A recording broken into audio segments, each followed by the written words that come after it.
I think so. But that's the only thing she ever remembers having was that bicycle that Clyde rode it home drunk. As I say, they were super poor. And when they'd leave me down there on the week, Fridays and Saturdays, I was down there through the week too, in the daytimes a lot. Because I remember how Clyde must have got some of his money. As me and him and Uncle Bud, we'd get in whatever truck they had and go around and collect newspapers. Apparently people had, I guess people that were better off would leave their piles of newspapers for Clyde. I don't know how they worked that up. But we'd go around to different places around Bolton, Fulton County. Like I said, it was all black. There were only white people down there at that time that I can remember. And we'd pick up these piles of newspapers and take them somewhere and then get a little bit of money from them. And then after we got the money, we'd go by the beer store. There was this beer store right on the corner of, I'm trying to think of that road. It must have been Bankhead Highway, and I can't think, maybe Chattahoochee Avenue right there at that intersection. There was some kind of beer store that you drove through, and we'd get beers. I don't know if the newspapers was just to get beer or what. But we'd ride around all day doing that. Bud would drive. Clyde didn't drive. He had an old fedora hat he wore, and he was a real big guy. Like I said, he didn't say much of, hey, Scotty, Scotty. That's all I ever heard him say. And it would sell copper wiring. And I couldn't understand why they always set it on fire first, but I know now you had to burn the coating off of it, but I couldn't understand as a kid. In the backyard, we'd build these big fires and throw all this wire in the fire before we could go sell it. And there was a family next door, black family, and they must have had 10 or 12 kids or so. And we had this old rickety fence down between the yards, just crooked and leaning over, built out old pieces of scrap tin, and posts leaning one way and the other way, and that was the fence between the yards. And sometimes we'd have wars between those black kids, and they'd throw rocks at us, and we'd throw rocks at them. That went on pretty regular. There was always a bunch of junk cars and scrap cars in the yard, cars that didn't run, panel trucks full of car parts. Because Gene was a car thief, and I guess they stole every 56 Chevy they saw. Everyone they'd see broke down on the road, they would get it. Eventually he wound up getting his own wrecker, and that was his job. He had a wrecker, but you could never get him to come tow nothing for you that you ever needed.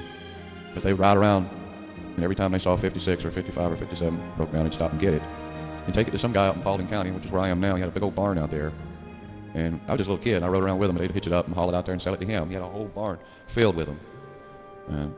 And they started building race cars, and would take them to West Atlanta Raceway. So that's how they got their parts and stuff. They always stole cars. I believe they even stole my family's car.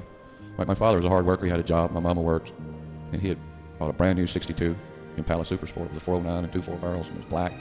And all that, had everything. Because that was in 1962, so I was only like 1 or 2. I don't really remember that car. It was stolen from our driveway. We lived down on a dead-end road. And so they had to push it out because you couldn't crank it. Daddy said it shook the ground when you fired up anyway, but I really believe it was Uncle Gene and them. If they didn't do it, they knew who did it. And they would steal, and they would take the motors and put in their race cars. They also had a 67 Chevelle that was stolen the same way. Eventually they quit getting cars like that. After the Chevelle was stolen, and I'm positive it was her brothers doing it.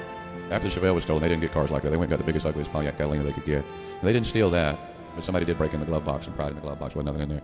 They didn't steal that. I remember my mother had a head-on collision in that car coming home from work, and she had 2 of her friends that worked with her. They was all in the front seat for some reason. All 3 of them rode in the front seat. They fucked all of them up. Broke my mother's pelvis. And Bonnie Bell was the big fat lady on the right side. She was all fucked up. Nobody sued them, though. They had a head-on collision with a 63 Chevy Impala. Apparently she was still, but just not moving. But somehow she got over in the other lane. They'd hit the shoulder or something trying to go around the car. She was following my father in his truck. That truck I had, a 64 Chevy, but at that time it was like gold or tan. It wasn't black. And they were coming up Chattahoochee Avenue once again by those waterworks and that shit plant down there where it smelled so bad you tried to get through there as fast as you could. Apparently it was a 2-lane road, and somebody was turning or something, and my father went around them, so my mother tried to go around, and she hit the curb or something and knocked her off into the other lane somehow and totaled out this boy's 63 Chevy. It was her fault. My father had to buy that boy a new car. It didn't hurt him. But anyway, that's what I remember about the car crash. Mom was in the hospital a while, and her brothers came to the hospital. And they were always drunk and they're always drunk. There's always a bunch of them hanging around, Mickey Patterson, Dean Whitehead, all this.